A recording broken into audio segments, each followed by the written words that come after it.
இன்னைக்கு நம்ம வந்து இந்த அவதாரங்களை முடிச்சுட்டு ரிவிஷன் பார்க்க போறோம் இந்த வருஷத்துக்கு. ஸோ என்னென்ன நம்ம பண்ணியிருக்கோம் இந்த வருஷத்துல அப்படிங்கிறத பார்த்துட்டும் also will be doing some older modules. Okay, so பார்க்கலாம். ஃபர்ஸ்ட் நம்ம வந்து அவதாரங்களை முடிச்சுடலாம். அவதாரங்கள் செஷன்ல நம்ம பார்த்தோம்னா we have been doing all the avatarams till கிருஷ்ணாவதாரம். கிருஷ்ணாவதார பர்யந்தம் நம்ம எல்லா அவதாரங்களையும் டீட்டெயில்டா பார்த்துட்டோம் இல்லையா? ஸோ அந்த டீட்டெயில்ஸ் எல்லாமே உங்களோட பேப்பர்ல வரும், எம்சிக்யூ டெஸ்ட்ல இருக்கும். Other than that, whatever we have done, a few topics that we have done over the last 2 years, அதையும் நம்ம பார்க்க போறோம். 21 பேட்சுக்கு லாஸ்ட் 2 years, 22 பேட்சுக்கு லாஸ்ட் இயர். ஸோ அதனுடைய குயிக் ரிவிஷனும் பார்க்க போறோம். So let's just get completed with கிருஷ்ணாவதாரம். இப்போ கிருஷ்ணாவதாரம் அப்படிங்கிறது வந்து பெருமாள் எதுக்கு பண்ணார் அப்படின்னு பார்த்தோம்னா, இந்த உலகத்துல பூபாரம் ரொம்ப ஜாஸ்தி ஆயிட்டான். பேட் கிங்ஸ் எல்லாம் நிறைய அதிகமாயிட்டா. ஸோ அவளையெல்லாம் சம்ஹாரம் பண்றதுக்கு பெருமாள் ஒரு பெரிய வாரை ஏற்படுத்தணும் அப்படிங்கிறதுக்காக தான் கிருஷ்ணாவதாரம் பண்ணினார். கிருஷ்ணாவதாரம் பண்ணினதுனால பூபாரம் தீர்ந்தது. அட் த சேம் டைம் என்ன நல்லது கிடைச்சது? எல்லா அவதாரத்திலையும் எப்படி கெட்டது போகுமோ அதே மாதிரி ஒரு நல்லதும் கிடைக்கும் இல்லையா? விநாசாய சதுஷ்கிருதாம் அதை பண்ணுவார் Perumal. But primary objective is பரித்ராணாய சாதுனா. ஸோ எப்படி சாதுக்களை பரித்ராணம் பண்ணார், எப்படி நல்லவாளை காப்பாத்தினார் கிருஷ்ணாவதாரத்துல பெருமாள் அப்படின்னு பார்த்தோம்னா, கீதோபதேசத்தை சொல்லி காப்பாத்தினார். பகவத்கீதைய அர்ஜுனனுக்கு உபதேசம் பண்ணினார். அதுல there are so many learnings which are useful for everybody in life even today. So ஒரு பெரிய நாலேஜ் ட்ரெஷரா பகவத்கீதை அப்படிங்கிறது வந்தது கிருஷ்ணாவதாரத்தினால. ஸோ நம்ம பார்த்தோம்னா சுவாமி தேசிகன் எப்படி கொண்டாடுறார், கிருஷ்ணாவதாரத்தினுடைய லீலைகள்ல அவர் கான்சென்ட்ரேட் பண்றார். காளிந்தி ரசிகாய காளிய படி ஸ்பாரஸ் பட்டாவாட்டிகா ரங்கோத்சங்க விஷங்க சங்கர மதுரா பர்யாய சர்யாயதே அப்படின்னு பெருமாள் காளிங்க நர்தனத்தை பண்ணினத்தை இங்க கொண்டாடுறார். பெருமாள் என்ன பண்ணினார், காளியன் அப்படின்ற ஒரு பாம்பு இருந்தது யமுனையில, அது பயங்கரமா விஷத்தை கக்கின்னு இருந்தது. அதனால யாராலையும் அங்கேருந்து தீர்த்தத்தை எடுத்துக்க முடியல, யூஸ் பண்ண முடியல. சோ அந்த காளியனுடைய கர்வத்தை பங்கம் பண்றதுக்காக பெருமாள் அதோட தலையில ஏறி நர்த்தனம் ஆடினார். வாழை பிடிச்சிட்டு தலைமையில ஏறி ஆச்சரியமா பதங்களை போட்டு ஒரு நர்த்தனம் ஆடினார். இதனால என்ன சிக்னிஃபை ஆகுது அப்படின்னு கேட்டா, யாராவது தலகனம் பிடிச்சி ஆடினா, யாராவது ப்ரௌடா இருந்தா, யாராவது துஷ்டர்களா இருந்தா, ஈவிலா இருந்தா, பெருமாள் அவ எல்லாரையும் அடக்கி அவளை கான்குவர் பண்ணுவார் அப்படிங்கறத காமிக்கிறது. அடக்குவார் அப்படிங்கறத தலைமையில பாதத்தை வச்சு டான்ஸ் ஆடி காமிச்சார். கான்குவர் பண்ணுவார் அப்படிங்கறத அந்த வாழை பிடிச்சு காமிச்சார். வாழை பிடிச்சதுனால he actually acquired that animal இல்லையா? சோ அந்த மாதிரி கான்குவஸ்ட காமிக்கிறது வாழை பிடிச்சது. கர்ப்ப பங்கம் பண்ணினது பதங்களால திருவடிகளால அந்த காளியனுடைய சிரஸ்ல நர்த்தனம் ஆடினது. சோ இத வந்து காமிச்சு சுவாமி தேசிகன் என்ன சொல்றாரு நம்மளுக்கு அப்படின்னு பார்த்தா, பெருமாள் இந்த மாதிரிதான் பூபாரத்தை தீத்தார். ரொம்ப கர்விஷ்டாலா இருந்தா நிறைய ராஜாக்கள்லாம், அந்த ராஜாக்கள் எல்லாரையும் ஒழிச்சு, நரகாசுரன் ஜராசந்தன் அப்படின்லாம் ராஜாக்கள் இருந்தா எல்லாரையும் பெருமாள் ஒழிச்சார். சில பேரை தானே ஒழிச்சார், சில பேரை பாண்டவர்களை கொண்டு ஒழிச்சார், சில பேரை ஒருத்தருக்குத்தர் சண்டை போட வச்சு ஒழிச்சார். அப்படி எல்லாம் பண்ணி கடைசியில் என்ன பண்ணார், எல்லாரையும் கான்குவர் பண்ணி அவளை எல்லாம் நல்ல வழிக்கு கொண்டு வந்தார். இப்போ இந்த விருத்தாந்தத்தை பார்த்தோம்னா, இந்த எபிசோட பார்த்தோம்னா, இந்த காளியனை பெருமாள் சம்மரிக்கல. கடைசியில அவனுக்கு அபயம் கொடுத்து அமுச்சுட்டார். அவனை போயிட்டு வா, சரி பொழைச்சி போ அப்படின்னு விட்டுட்டார். மகாபாரத யுத்தம் முடிஞ்சும் அதேதான் ஆச்சு. மகாபாரத யுத்தத்துல பூபாரம்லாம் தீர்ந்தது, எல்லா கெட்டதும் ஒழிஞ்சுடுத்து. But there were good people still surviving and அந்த சமயத்துல தர்மம் நிலையா நின்றுது. ஸோ இதுதான் கிருஷ்ணாவதாரத்துடைய ஒரு சாம்பிள் அப்படிங்கிறதுனால சுவாமி தேசிகன் இந்த எபிசோட எடுத்திருக்கேன். ஸோ கிருஷ்ணாவதாரம் was meant to actually conquer bad kings by subduing their ego and letting good kings rule over the world. அது காளிய நர்த்தனத்துல பெருமாள் வந்து ஒரு பிக்சர் மாதிரி காமிச்சார். that is what he achieved throughout the அவதாரம். அதுக்காக இந்த காளிய நர்த்தனத்தை ஒரு எக்ஸாம்பிளா எடுக்கிறார் சுவாமி தேசிகன். அதுக்கப்புறம் கல்கி அவதாரத்தை பத்தி பாடுறார். கல்கி அவதாரத்துல என்ன பண்ண போறார் பெருமாள் அப்படின்னு கேட்டா, இனிமேதான் நடக்க போறது கலியுகத்தினுடைய கடைசியில. அவர் ஒரு ஒயிட் ஹார்ஸ் மேல வருவார், கத்தி எடுத்துட்டு வருவார். அப்படி எடுத்துட்டு வந்து என்ன பண்ணுவார்னு கேட்டா, கலியுகத்துல இருக்கிற எல்லா கெட்டதையும் அழிச்சுட்டு கிருத்த யுகத்தினுடைய தர்மத்தை எஸ்டாப்ளிஷ் பண்ணுவாராம். அத சுவாமி எப்படி சொல்றார் அப்படின்னு கேட்டா, பாவின்யாதசயா பவன்னிஹ பவத்வம்சாய கல்பதாம் கல்கி விஷ்ணு யசஸ்சுதா கலிகதா காலுஷ் பூலங்கஷா அப்படிங்கிறார். விஷ்ணு யசஸ் அப்படிங்கிற ஒருத்தருடைய புத்திரனா பெருமாள் அவதாரம் பண்ண போறார். அவர் கலியில இருக்கிற எல்லா விதமான கலுஷங்களையும் எல்லா விதமான கெட்டதுகளையும் தன்னுடைய கத்தியால அப்படியே வெட்டி சாட்சி தர்மத்தை நிலநாட்டி புனக்கிருத யுகாங்குரம் தர்மம் கார்த்த யுகம் பிரரோகயதி என்னிஸ்திம்ஷதாராதரா அப்படிங்கிறார். கார்த்த யுக தர்மத்தை, அதாவது கிருத்த யுக தர்மத்தை திருப்பி ரீஎஸ்டாப்ளிஷ் பண்ண போறார் அப்படின்னு சொல்லியிருக்க. ஸோ இதுதான் சிக்னிஃபிகன்ஸ் ஆஃப் கல்கி அவதாரம். நம்ம பார்த்தோம்னா இந்த தசாவதார ஸ்தோத்திரத்துல அது ஸ்லைட் பண்ணல, but this is very important. So please listen and keep it in mind. இதுல இருந்து நம்மளுக்கு வந்து மேட்ச் த ஃபாலோயிங்லாம் வரதுக்கு சான்ஸ் இருக்கு. ஒரு அவதாரத்துக்கும் சுவாமி தேசிகன் ஒரு அட்ஜெக்டிவ் கொடுத்து ஒரு ஸ்லோகம் சாதிக்கிறார்.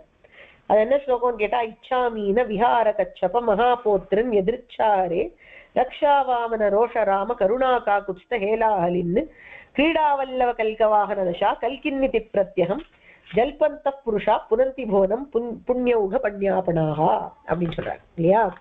சோ ஒரு அவதாரமும் எப்படி இருக்கு அப்படின்னு கேட்டா, இச்சா மீன அப்படிங்கிறார். மீனாவதாரம், தட் இஸ் மத்ஸ்யாவதாரம் அப்படிங்கிறது பெருமாள் தன் சங்கல்பத்தால மத்ஸ்யமா வந்தார். தன் சங்கல்பத்தால வந்தார். ஏன் சொல்றான்னு கேட்டா, யாரும் வந்து பெருமாள் கிட்டக்க பிரார்த்திக்கலாம் இல்ல, என்னை காப்பாத்து அப்படின்லாம் ஒண்ணும் சொல்லல. பெருமாள் தானே பிரளயம் ஆப்போறது, வேதத்தை காப்பாத்தணும் அப்படிங்கிறதுக்காக ஒரு அவதாரம் பண்ணிட்டு வந்தார். சோ இச்சா மீன். அதே மாதிரி விஹார கச்சப அப்படின்னா விளையாட்டு புரியறதுக்குன்னே ஒரு ஆமையா வந்தார். இந்த ஆமை அப்படிங்கிற அவதாரம் எப்படி இருந்ததுன்னு கேட்டா, ரொம்ப கேஷுவலான அவதாரம். ரொம்ப அனாயாசமா ஒரு மலையை தூக்கி, அந்த மலையை தூக்கினது கூட ஒரு பாரமா அவருக்கு தோணல.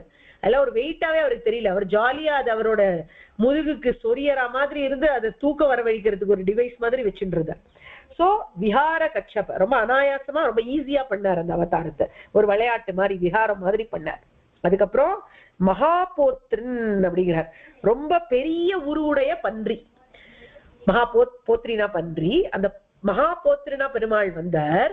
ஏன்னா பெருமாள் வந்து பூமியையே உத்தாரணம் பண்ணணும் இல்லையா, பிரளய ஜலத்துல பூந்து பூமியை எடுத்துட்டு வரணும். சோ அதை விட அவ்வளவு பெரிய சைஸ்ல அவர் இருக்கணும். அதனால மகாவராகமா வந்தார் அப்படிங்கிறத காமிக்கிறார்.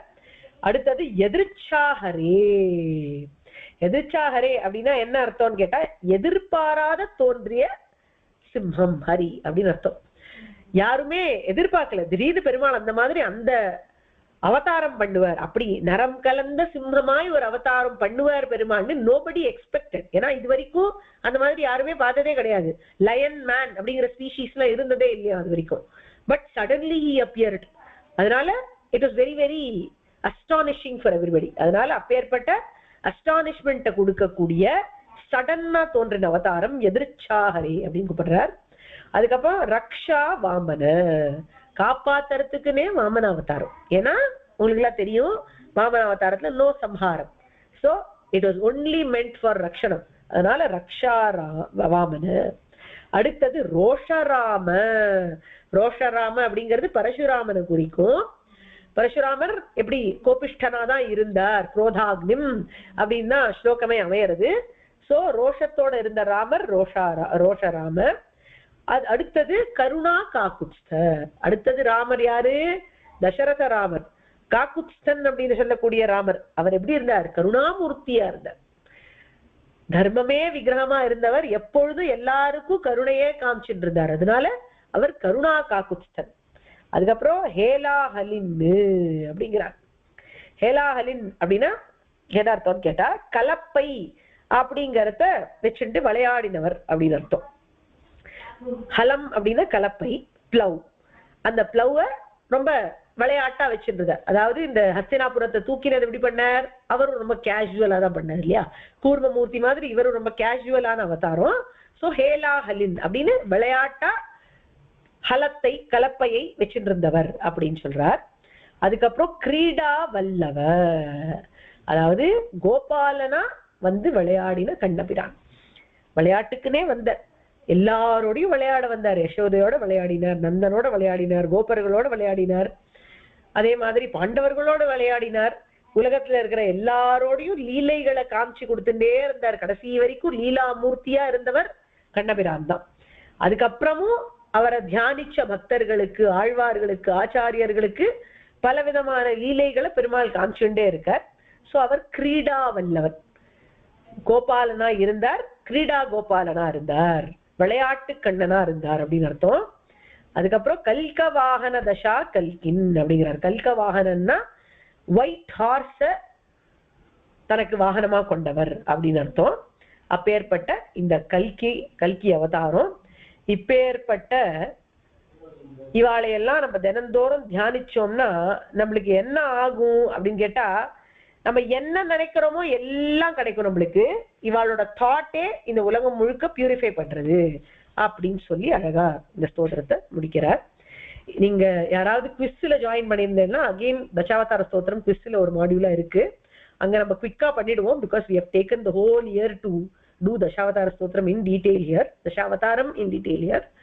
So இந்த தசாவதார ஸ்தோத்திரம் இதோட பூர்த்தியாருது. இதுதான் வந்து new portion of this year. இதை தவிர நம்ம வந்து ரிவிஷனா இன்னைக்கு வச்சுட்டு இருக்கோம். So we are going to see what all modules will be included for the examination this year. இதுதான் இந்த வருஷத்தோட ஸ்டோரி வேல்யூ செஷனுக்கு லாஸ்ட் ஸ்டோரி வேல்யூ செஷனா இது இருக்கும். இந்த செஷன் தான். ஸோ நம்ம பார்த்தோம்னா என்னென்ன டாபிக்ஸ் இந்த வருஷம் இன்க்ளூடட் அப்படின்னு பார்க்கலாம். ஸோ அவதாரங்கள் இந்த வருஷம் நம்ம பண்ணது பூர்த்தியா தசாவதாரத்தை விஸ்தாரமா பண்ணியிருக்கோம். இஃப் யூ ரிமெம்பர் அவதாரம்ஸ் லைக் கூர்மா, வராகா, வாமனா, பரசுராமா, இதெல்லாம் வந்து ரொம்ப டீடைல்டா பண்ணியிருக்கோம் நம்ம. ஸோ அந்த டீடைல்ஸ் எல்லாம் ஞாபகம் வச்சுக்கணும். we don't have slides for any of those, so you are supposed to remember what we did in class. Narasimha அவதாரமும் ரொம்ப டீடைலா பண்ணியிருக்கோம். நீங்களாம் நிறைய அசைன்மெண்ட்ஸ்லாம் கூட எழுதியிருக்கேன். so I'm sure you all will remember. in case you don't remember, go back to those sessions and listen. ஏன்னா அந்த டீடைல்ஸ்ல ஏதாவது questions வரதுக்கு சான்ஸ் இருக்கு. ஸோ அவதாரங்கள் கம்ப்ளீட்டா நம்ம பார்க்கணும். அதுக்கப்புறம் ஆழ்வார்கள் அது மிட் இயர்க்கே நம்ம வச்சிருந்தோம், அதுவும் இருக்கு. அதுக்கப்புறம் வேதம், நல்வழக்கம், தர்மம், சதாச்சாரம் அண்ட் பரிபாஷை we have included from the previous years. So அதை வந்து ஒரு குவிக் ரீகேப்பா நம்ம பார்த்துடலாம். வேதம்ங்கிற டாபிக்ல நம்ம என்னென்னலாம் பார்த்தோம் அப்படின்னு பார்த்தோம்னா, வேதம் is apaurushayam, that is it's not written by any man, it is nityam or eternal, and it's a spiritual manual, and it is called as marai because அது மறைஞ்சு இருக்கிற உண்மைகளை நம்மளுக்கு காமிக்கும். இது எல்லாமே நீங்க படிச்சதுதான். so I'm just going through very fast. வேதங்கள் 4, ரிக், யஜுஸ், சாம, அதர்வண வேதங்கள். இந்த மாதிரி இதை கேட்டகரைஸ் பண்ணி அரேஞ்ச் பண்ணவர் மகரிஷி வேதவியாசர். வேதம் படிக்கணும் அப்படின்னா உபநயன சம்ஸ்காரம் ஆயிருக்கணும். ஒரு குரு கிட்டே இருந்து உபதேசம் எடுத்துட்டு தான் வேதத்தை வாசிக்க முடியும். சும்மா டெக்ஸ்ட் எடுத்து படிச்சுடக்கூடாது. அண்ட் ஸ்வர சுத்த உச்சாரணம் இஸ் வெரி இம்பார்ட்டன்ட் ஃபார் வேதம். வேதத்துக்கு ஸ்வரம் உண்டு, அந்த ஸ்வரத்தோட சொல்லணும். ஸ்வரத்தை மாத்தி சொன்னா அர்த்தம் தப்பாயிடும். The one who leads his life according to the Vedas is called as a Vaidika. இதுக்கப்புறம் in this session we saw the story of Bharadwaja Maharishi, who was very committed to learning the Vedas. Our 100 years life இருக்கிறச்சே ஃபுல்லா வேதமே படிச்சார். He didn't do anything else. He didn't get married. He didn't enjoy life, or he didn't do anything other than studying Vedas and reciting Vedas. So Indira வந்து அவரோட வாழ்க்கையோட கடைசியில வந்து 100 வருஷம் கழிச்சு வந்து உங்களுக்கு இன்னும் 100 வருஷம் கொடுக்குற மகரிஷியே அப்படின்னு சொன்னான். சோ இந்திரன் என்ன நினைச்சானா, இவர் வந்து கல்யாணம் பண்ணிட்டு சௌக்கியமா இருப்பார் லைஃப்ல நினைச்சான். பட் பரத்வாஜர் மறுபடியும் வேதமே அத்தியனம் பண்ணினார். At the end of 200 years திருப்பி இந்திரன் அப்படியே வந்தான். மறுபடியும் 100 வருஷம் கொடுத்தான். அந்த 100 வருஷத்துலயும் பரத்வாஜ மகரிஷி வேதத்தையே அத்தியனம் பண்ணார். இந்த மாதிரி 300 வருஷம் ஆனதுக்கு அப்புறம் இந்திரன் வந்து கேட்டான், மகரிஷியே உங்களுக்கு இவ்வளோ நாள் நான் வந்து லைஃப் ஸ்பேன் கொடுத்தாலும் நீங்க வேதம் படிக்கிறத தவிர இன்னும் வேற எதுவுமே பண்ண மாட்டேன்றீங்களே ஏன் அப்படின்னு கேட்ட உடனே பரத்வாஜர் சொன்னார், எனக்கு எல்லா வேதத்தையும் கத்துக்கணும்னு ஆசையா இருக்குன்னு சொன்னார். அப்பதான் இந்திரன் வந்து ஒரு டிவி மாதிரி போட்டு காமிச்சான். அப்போ அதுல 3 மலை தெரிஞ்சுது.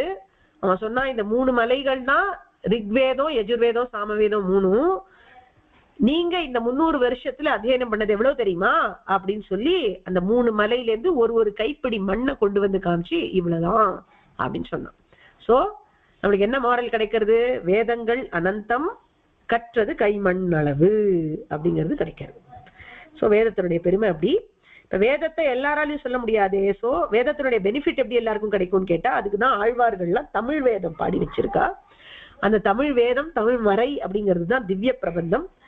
4000 திவ்ய பிரபந்தங்கள் இருக்கு. யாராலெல்லாம் வேதம் சேவிக்க முடியாதோ அவ எல்லாருமே இந்த தமிழ் வேதத்தை சேவிக்கலாம்.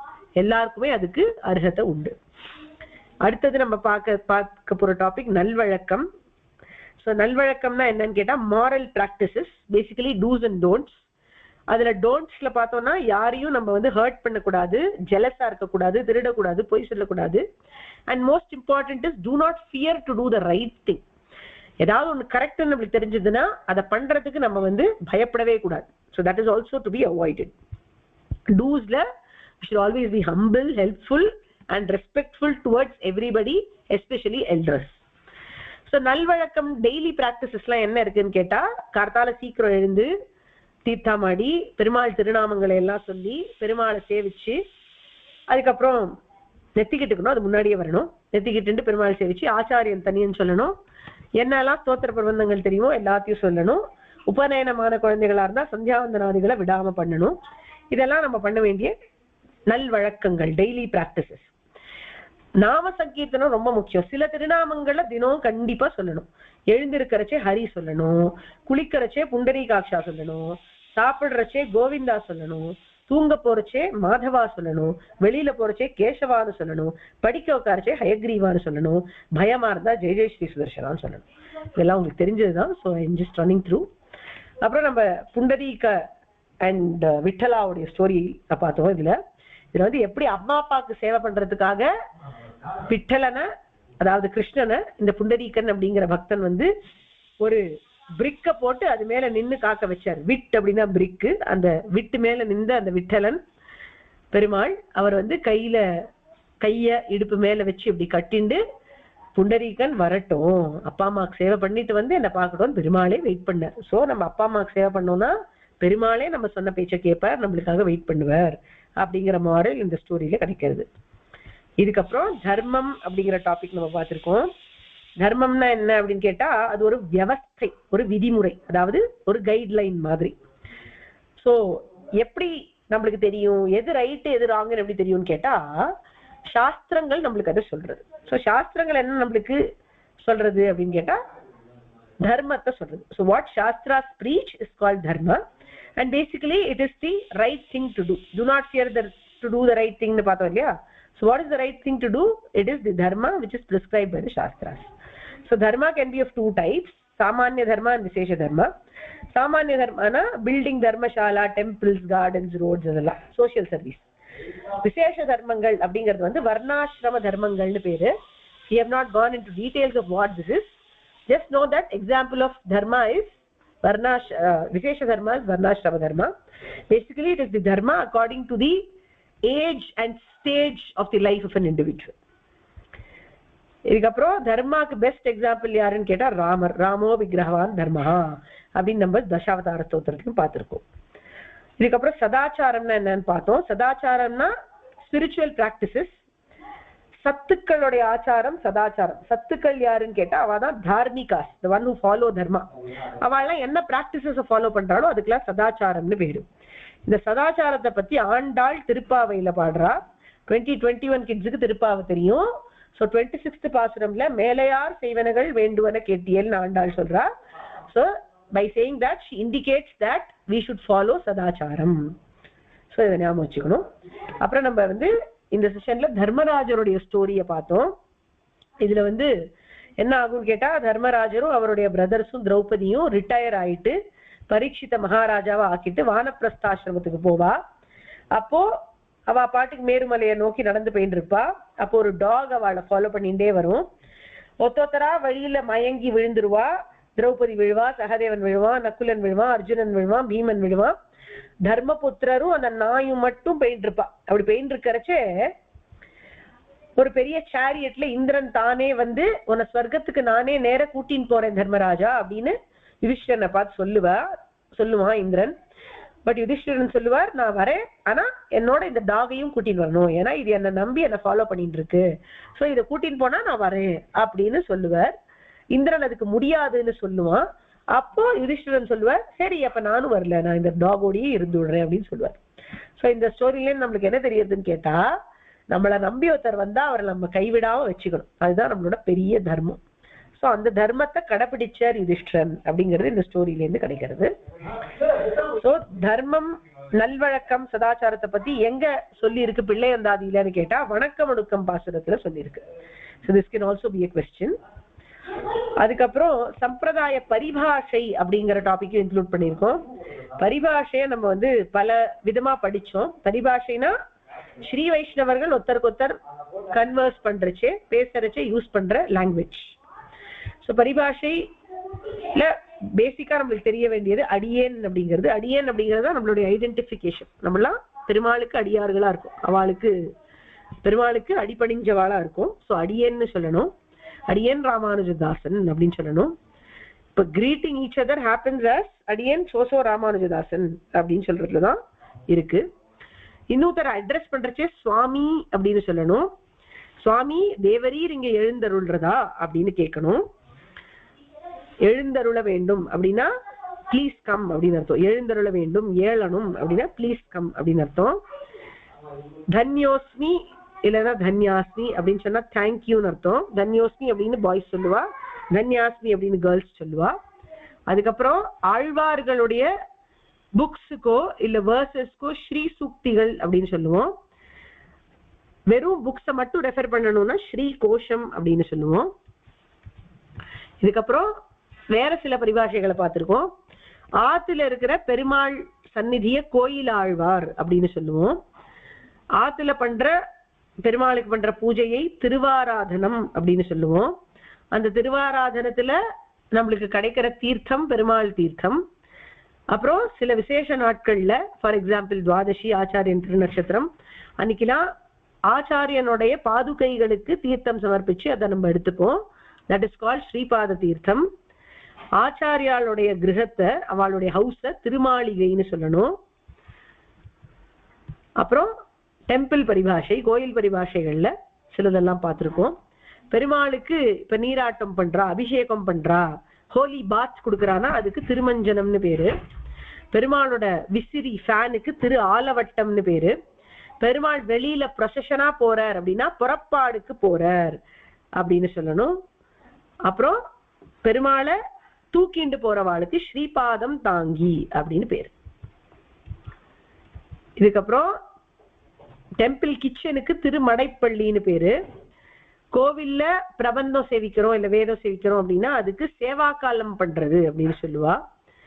அந்த சேவா காலத்தோட லாஸ்ட் வேர்சஸ் ரிசைட் பண்றதுக்கு சாத்து முறை அப்படின்னு சொல்லுவா. அதுக்கப்புறம் கோவில்ல பெருமாள் எங்க எழுந்திருக்காரோ, மூலமூர்த்தி எங்க எழுந்திருக்காரோ அதுக்கு கர்ப்பகிரகம்னு பேரு. அது மேல இருக்கிற ரைசிங் டவருக்கு விமானம்னு பேரு. உள்ள பெருமாள் மூலவர் இருக்கிற இடத்துக்கு கர்ப்பகிரகம்னு பேரு. இப்பதான் சொன்னோம். that is also called sanctum sanctorum. So இதுதான் வந்து நம்ம மெயினா பார்த்தது, பரிபாஷையில பார்த்தது இத்தனைதான்.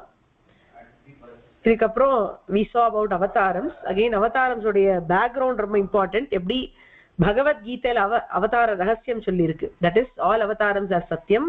பெருமாளுக்கு எந்த விதமான ஞான சங்கோச்சமும் கிடையாது. there is no limitation of knowledge that Perumal has during avatharams. and the Tirumeni of Perumal, that is his divine form, is Shuddha Sattvam. It is not mixed of any dirt. It is just Shuddha Sattvam. And why Perumal does avataram is his wish, Ishvara Ichha Matram.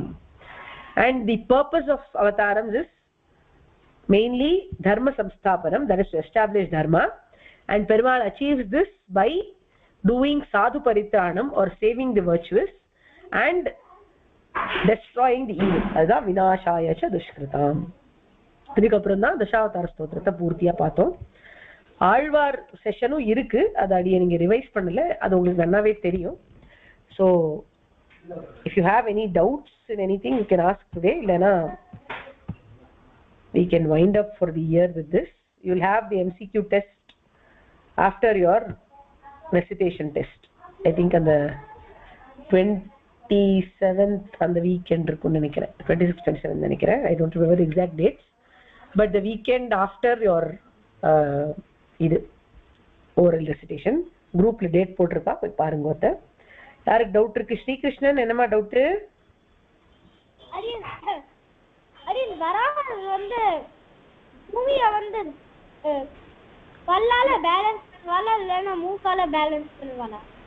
மூக்கு மேல இருக்கிற பல்லால balance பண்ணுவார் கண்ணா. மூக்கு மேல ஒரு டஸ்க்னு ஒண்ணு இருக்கும், பல்லு மாதிரி இருக்கும் அது.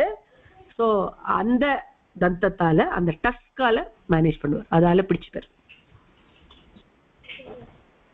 சரி சரி, ஏதாவது டவுட் இருக்கா யாருக்காவது? போர்ஷன் ஓகேவா? ஜாஸ்தியா?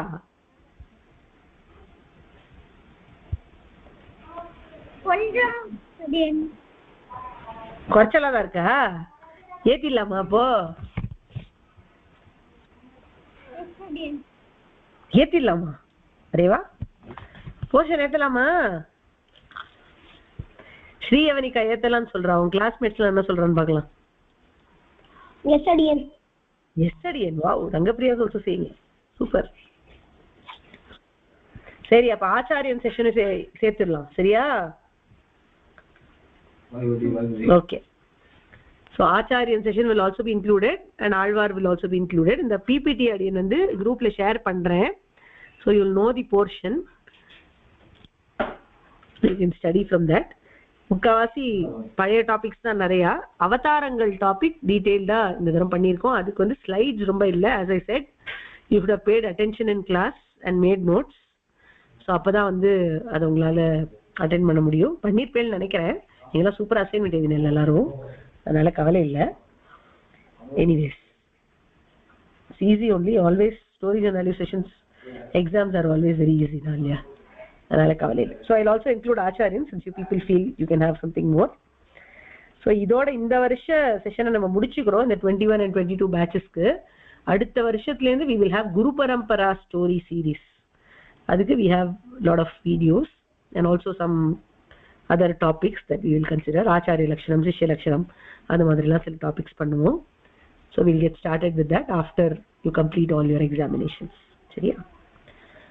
வேற யாருக்காவது ஏதாவது டவுட் இருக்கா?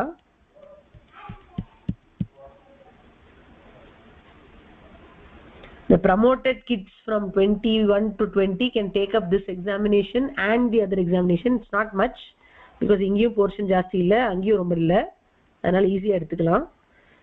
இன்ஃபேக்ட் அடியரை கேட்டால் நீங்களாம் இதுக்கு படிக்கணுன்ற அவசியம் கூட கிடையாது. சும்மா ஒரு கிளான்ஸ் பார்த்துட்டு வந்தால் போகிறோம். கிளாஸஸ் அட்டென்ட் பண்ணிட்டு இருந்தேன்னா you can take the examination very easily.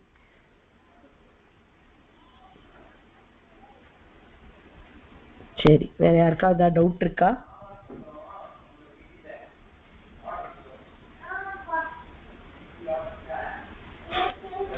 அடியே டவுட் எதுவும் இல்லைன்னா இதோட நம்ம முடிச்சுக்கலாம் இந்த செஷனை.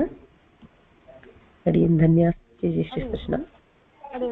ஆஃப் பண்ணிக்கலாம் அடியே.